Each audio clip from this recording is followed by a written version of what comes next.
Hey everybody, this is Anne and welcome back to Painting Big. So today we are going to construct our own washes. We're going to learn how to take any paint we want and how to tune it into a wash that works using Reaper Master Series paint, but you can really apply this to any paint as long as you can figure out the right ratio of products. And we're going to do this involving only 3 ingredients. All right, let's get to it.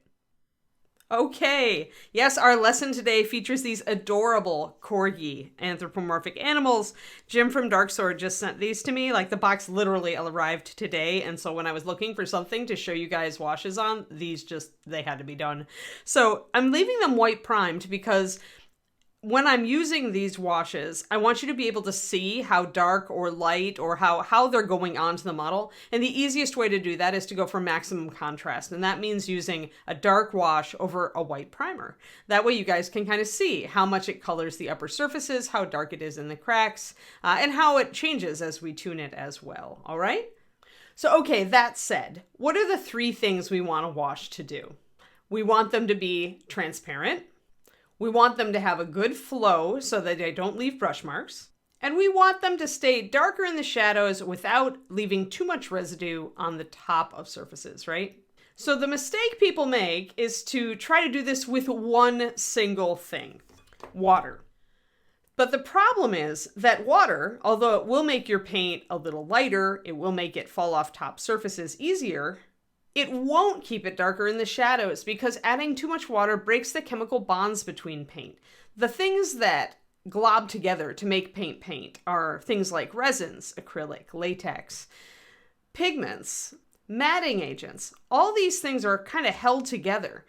And that is what gives paint that, viscosity, kind of globby consistency. It's paint, it's not water. But when you add too much water, the bonds between all those different particles that are holding together spread apart because water gets in between them. And as you add more and more water, everything breaks eventually. And what do you get then? You remember coffee stains. Some people call them dry lake effect. Ringing is another word for what you see. You get that watery, totally not there, and then that ring, that dark ring around the outside, right? Something that nobody likes to see. You also get pigment just not staying in the cracks and leaving itself as kind of a dusty effect across the surface of the model. So what's the answer to this? What can we do to build a wash out of any color we want, but not have to worry about that? And the answer is mediums. So you'll have seen things like matte medium. You may have seen it in an art store. You may have heard a friend talk about it. You may have heard somebody mention gloss medium or glazing medium for miniatures specifically, or wash medium. Those are all things you can use. Matte medium is one I tend to reach for when I don't have Reaper brush on sealer. But these days, honestly, I just use the sealer in place of a medium. And the reason is that we found, just through experience, that actually Reaper brush on sealer works as a great matte medium. And it also has the same finish as Master Series paint, so that's a great side bonus as well. Not to mention that your wash then actually seals your figure, so kind of cheaty. The chemistry behind that is simply that sealers and mediums are pretty much the same stuff. Remember those resins I just mentioned? Acrylic, latex? So sealers and mediums are just extra of that. They're extra of that bound together without pigment. So when you add this sort of thing to your paint, what you're doing is kind of adding extra base, but not extra colorant. It'll kind of make things more transparent, right? Because the ratio of pigment that you have versus the ratio of base you have becomes smaller. But at the same time, you're not adding water, and so the paint will hold together. So the best washes then are made through mixing these 2 things, water with or without flow improver added. I actually add a little bit of flow improver to a lot of my water, so that's why you're seeing some of that bubbling there. And then paint. We're going to experiment today with 2 different colors because they're very, very similar in color, but they're very, very different in viscosity. So I'm going to show you how to tune your washes that way. So let's talk about choosing our paint colors. You're going to want to be experienced with the color that you use, so mess around with it and with regular painting and kind of get a feel for what it is. Is it a little see-through? Does it really cover well? Those are the questions you want to ask, is how opaque, how good coverage is this paint, or how translucent or transparent, not very good coverage, is this paint? And a lot of paint companies just go for the whole, we want everything to cover really well. But in reality, transparency is also a virtue for certain applications, and washes are one of them. So most often, if I'm going to do a wash, I'm going to use a thing called a liner. And this is just a more translucent paint that Reaper puts out with slightly different chemistry. But that said, this will apply to all washes with transparent paint.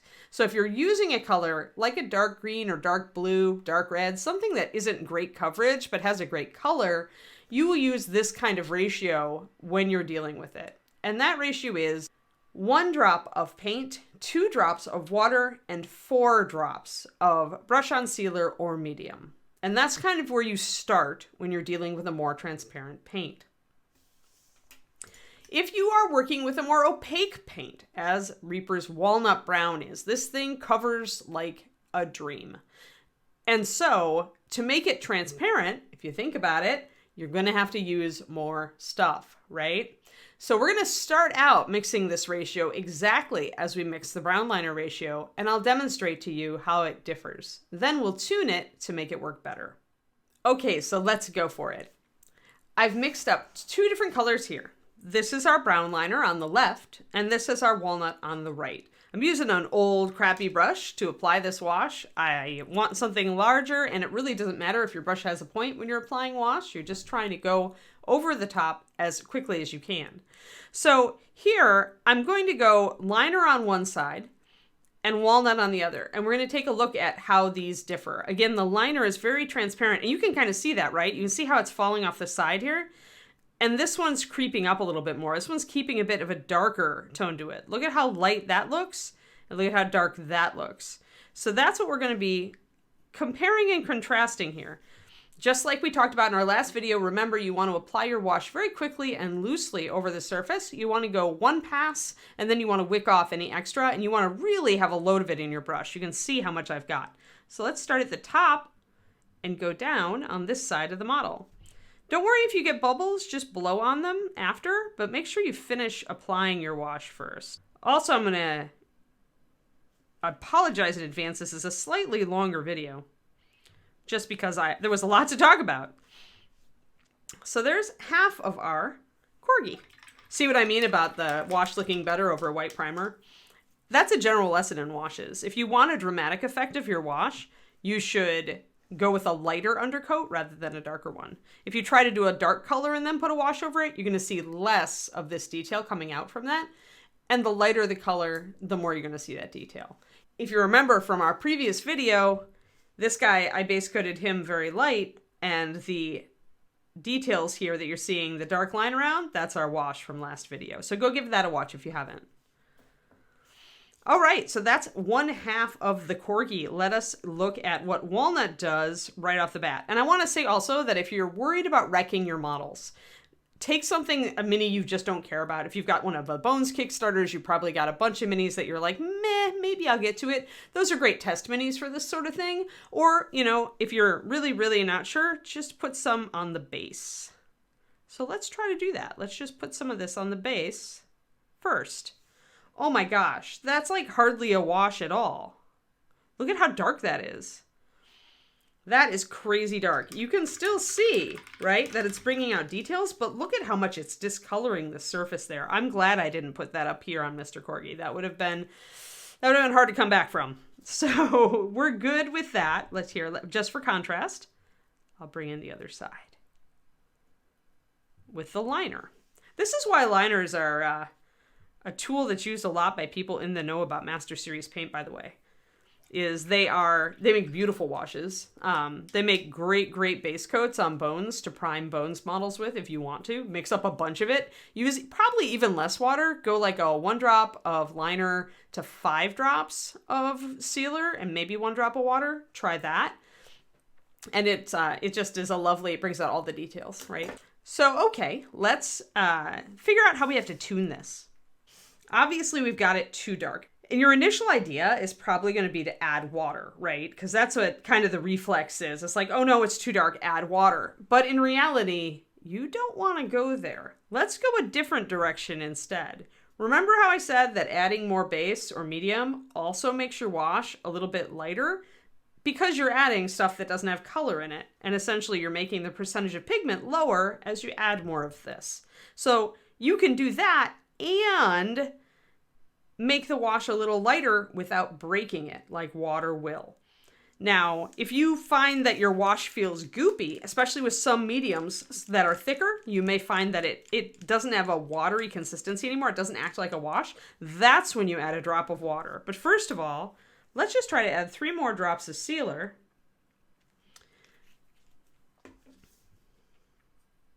This is getting a very, very, a lot of paint in this well. Let's transfer this over to this. What I'm going to do here, and this is the great thing about a porcelain palette. Some plastic palettes, you'll be able to see this on too, but porcelain is really easy to kind of look at the side here and see how it's falling off the edge. Now, right away, if you look up here and you compare it to that, you can see this is lighter, right? But it's still not as light as that. So if I kind of put this over our other Corgi's base, and bases are a great place to do this because, you know, when you prime it or when you go over it, you're going to be able to wipe this right out and not worry about really clogging up any detail, right? Because it's just the base. Who cares? And most bases have a little bit of texture on them, so they're a good thing to compare. So let's look. So we did get a little lighter. We can see the difference this to that, but it's still not this. And you see also I've been pointing my Corgi toward the ground. You see how the wash has run toward the back of him? So we've lost a little bit of our definition up here, but that's all right. So what can we learn from this? Well, for one thing, do you really see what I mean about a paint having a lot of coverage being hard to tune for a wash? I loaded a lot more sealer into that, and it really didn't affect it that much. So what I'm going to do is I am going to add another drop of water. Just one, though. I'm going to keep my ratio a lot more sealer, a lot more medium than I am water. I'm going to mix that up and see if that helps, because it can. One of the things that your medium is doing is it is holding the paint together more, so that includes holding the pigment together more. So we'll see if I can get it a little bit better. Just added 1 drop of water. All right, this looks a little better, but even so, I'm just comparing them and I'm like, well, that's close. That's actually getting close. When I look at the base on this side and I look at what I just did, that's actually pretty close. Now remember, I did transfer some of the paint from here to here, so I essentially cut down on the amount of fluid that I added that water to. It probably would have had to add more like 3 drops of water if I'd been working with this giant puddle of paint. So keep that in mind. But this is just generally how you're tuning and what you're looking at. So I think that that's a pretty good result. I had to add the equivalent of 3 drops of additional sealer and probably the equivalent of 3 drops of additional water to get it to there. Now let's put it onto Mr. Corgi. The thinned application, and let's go. Let's see. Right down the middle.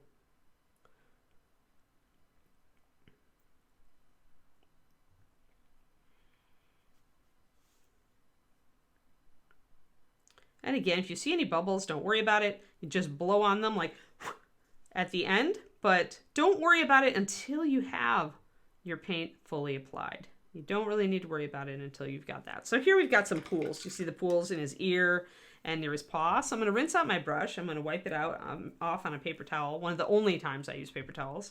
We'll talk about that maybe in a future video. And I'm just going to touch the edge and wick off a little bit. You don't want to take it all off, right? Because that's what's defining your details. But if you see any big puddles, take them down. Because that's where it's going to be a big shadow. See, I saw some bubbles in there. I just took it up and blew on it. And there we go. And it pretty much, at this point, is indistinguishable. You can kind of see, though, if you look closely, you can see that this side is still a little more transparent and smooth of an effect. And this is a little dirtier. See that? See that dirtiness on the side of his muzzle? You can kind of tell you've got more grittiness kind of on the upper surfaces with this. Now, as it dries, it's going to turn lighter, so that's going to get better. But that's kind of the difference between using like an opaque paint and a transparent paint, one that's more naturally more transparent. You're never really going to be able to elevate a really high coverage paint to the level of a translucent paint when you're building washes. You're always going to have a little extra grittiness, a little extra darkness. And that's just because that's the nature of the paint you're working with. You are working with a paint that has a lot of coverage, so it's just not going to be quite as good as a paint that's a little more translucent or transparent. So that's really how, like, washes and glazes, working with transparent colors that don't have great coverage often gives you slightly better results. And maybe it's a tiny bit. You know, you could totally, this is a fair wash. Like, there's nothing wrong with this one. It's all in, like, how perfectionistic you are. Oops. It's all in how much you want to fine-tune your painting. How about that? Let's go there. All right. If you're enjoying this series, I do have a Patreon. It's at patreon.com/paintingbig. And I have a ton of material on that. Over 3 years now, worth of material that's built up on that Patreon. So it is quite the bargain if you are signing on new. I also stream on Twitch on Reaper Miniatures, twitch.tv/Reaper Miniatures, every weekday starting at around 11:30 a.m. USA Central Time, and at my own Twitch channel, twitch.tv/paintingbig. And I do a stream on that on Saturdays, just for my fans pretty much, just a fan stream. And that starts around 3:30 p.m. USA Central Time. Thank you so much for watching, everybody. And I think I'm going to do one on additives next time. I think we're going to talk about things like mediums and flow improver and all of that. Sound good? All right, then tune in next time. Thank you. And this is Anne signing off.